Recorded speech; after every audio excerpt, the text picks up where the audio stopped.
Good day, one and all. My name is Hannah Waller, and I'm here today to speak to you about how we have failed our children.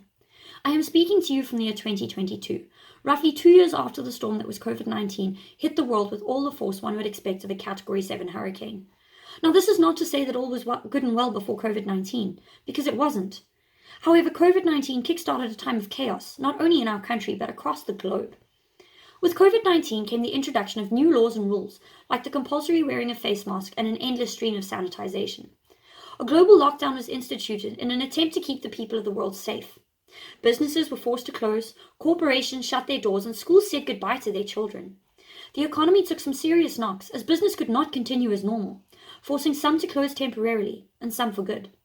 People lost their jobs or were faced with reductions to salary, and with that came the problems of how to provide for their families. We were told to isolate and stay indoors, but we as human beings are social creatures who need to interact with others to experience some sense of normalcy. This complete and radical change from what we were used to had adverse effects on us. We were faced with increasing levels of poverty and unemployment in a country that already struggled in this regard. Government corruption, something we as South Africans are not estranged to, became even more prevalent and upsetting as we watched the people who were supposed to be working to aid our country rape and pillage the funds that had been dedicated to COVID-19 relief.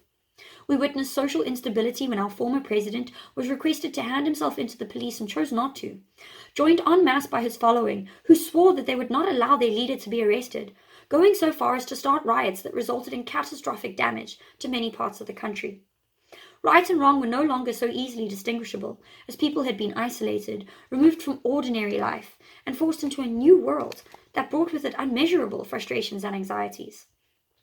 How has this led us to fail our children, though, you may be asking?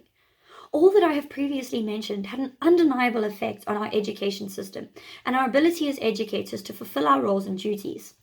The forced isolation removed children from the necessary school environment where they could interact with the community created to enhance their education. Suddenly, people began to evaluate their priorities with regard to work, social life, and education. Parents who did not appreciate the role of the teacher were suddenly made aware of the tremendous patience and skill required to educate children, as they were forced to take part and almost replace the teacher during online learning. Even after the isolation regulation was lifted, children faced the staggered return to school, designated days for designated grades, and even temporary closures brought about by a positive case of COVID-19 at school. All of this impacted on the progression of students' learning. So what did we do? Revisions were made to curriculum documents, the number of assessments to be completed was minimized, and the list of topics to be learnt was downscaled to the most basic. A simple solution. The result? Children having gaps in their foundational knowledge, which would have far-reaching effects on their further education. The streamlining of assessment meant that children only had one opportunity to prove themselves. The lowering of a passing result to ensure that children were not held back on account of their results that were affected by the many tentacles of COVID-19. And a curriculum that was already lacking in fundamental skills, like how to complete one's taxes or how to open a bank account, was now even more simplified. We, myself and my colleagues of 2022, should have done more. We should have implemented the theories and philosophies of postmodernism, critical theory, and African philosophy long before we ever reached the point we are at now. As a teacher in 2022, I have witnessed children disregard concepts of community, togetherness, questioning authority or the role of art within society, problem solving, and interrogating social and economic inequalities. They had become complacent, entitled, and selfish. The system itself had become complacent. Instead of questioning and analyzing why and where we had failed our learners, we simply shifted the goalposts in an attempt to make it appear as if the education system was not falling apart at the seams. You, my dear friends of the future, need to do better than we did. You need to pay attention to where and how we have failed, and make the efforts to fix what we have broken. My only hope is that we have not done irreparable damage. You need to teach our children that morals exist on a spectrum, but ethics are non-negotiable. You need to teach them that power and authority are not to be blindly followed, but questioned and analyzed as one part of a whole system.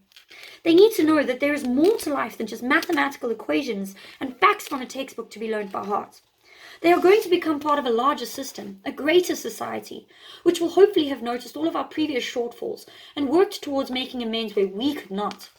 COVID-19 forced us to remember that community is important. Blind following of people in power is not necessary. And questioning the world around us is of paramount importance to understanding the world around us. And not everything we read or are told is undeniable fact. Our world is changing, and by the time you have listened to this, it will have changed even more. The education system is supposed to be responsible for producing individuals who are capable of not only entering and functioning within society, but producing individuals who will actively work to improve upon the existing systems. That means that we need to start picking up the pieces, as well as a few philosophy textbooks, to ensure that we provide the youth with a socially just and equitable education system that works towards growing them in a holistic, understanding, caring, and compassionate manner. We need to raise and educate individuals who are strong-minded, opinionated, and firm in their beliefs, without becoming rude, aggressive, or intolerant of others. I beg of you, my future friends, do better than we did. Learn from our mistakes. Turn our education system into something we as South Africans can be proud of once more. Thank you.